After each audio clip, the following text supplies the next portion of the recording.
बैरून मुल्क सफर के लिए पासपोर्ट बुनियादी जुज है। पासपोर्ट बनवाने वालों के लिए अहम खबर, इस्लामाबाद के बाद मुल्क भर में ई पासपोर्ट का इजरा कर दिया गया। Directorate general immigration and passport के मुताबिक ई पासपोर्ट के लिए फीस शेड्यूल जारी कर दिया गया है, जिसके मुताबिक 5 साल के लिए 36 सफ़ात के पासपोर्ट की फीस 9,000 रुपए, जबकि अर्जेंट पासपोर्ट की फीस 15,000 रुपए होगी।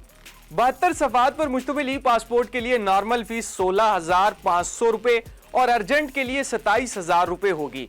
10 साल के लिए 36 सफ़ात के पासपोर्ट के लिए नॉर्मल फीस 13,500 और अर्जेंट फीस 22,500 होगी। 10 साल के लिए 72 सफ़ात पर मुश्तमिल पासपोर्ट की नॉर्मल फीस 24,750 रुपए होगी, जबकि अर्जेंट की फीस 40,500 रुपए होगी।